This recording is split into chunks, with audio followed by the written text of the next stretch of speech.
All right, guys, I'm here with another bullpen pitch tips, and this one is another continuation of our changeup series. So this one is actually going to be the pitch I personally use, actually. So I'm a sidearmer, for those of you guys who don't know, and actually the pitch that works best for me as far as like a changeup pitch is the split change. So this is how I hold it. This is one of those things where it could be considered a fork ball. I call it a split change.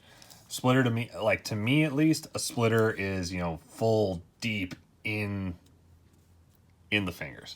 So all the way as far as you can go, where you see the white on your fingers start to form. For me, I know fork ball is pretty similar. I think the fork ball is technically held here. That's how I was always taught. But for me, this is about the split change, right about there. A little bit of separation. I like it deep right here. Giggity. And that's so stupid. I can't believe that's going to be on the video. But, and you're going to hear this too, me talking, is I hold it like this. I tuck the thumb right here. Because I require a lot of control on this, I don't like to tuck, like kind of have it off to the side. Yeah, I have a lot of like here, but for control issues, I keep it right there. So that's kind of how I hold it. Throwing wise, now like I said, I'm a a side armor. So when I throw this, and I throw this over the 3/4 as well when I switch over to that, literally I'm just throwing it as hard as I can from this position and letting it just kind of pull down. And it does kind of create a knuckle effect at times, but basically all it does is just kind of goes straight and then just drops late.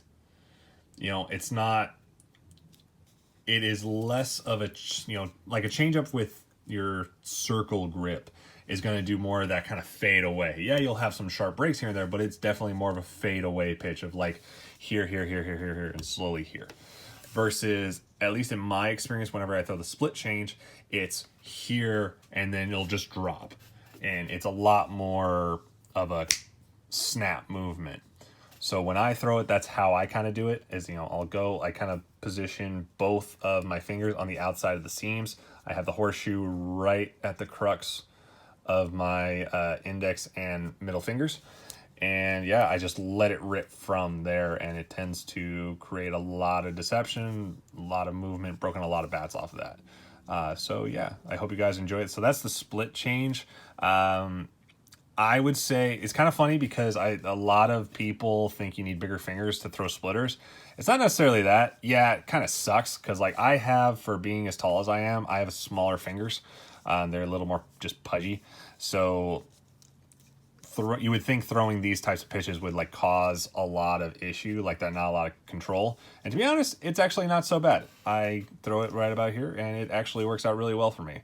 Originally, I was under the implication that, hey, splitter, it has to be someone with really long fingers so that way it can kind of tumble, because I know that's kind of the older school version of a splitter, versus kind of because of the way my hands are, it actually kind of comes out as a knuckle. But it works really well for me, and yeah, give it a try, guys. And yeah, that is the split change. If you enjoyed the video, be sure to like it, follow me on all social media platforms, subscribe, and yeah, thank you guys a lot. Hope you have a good night.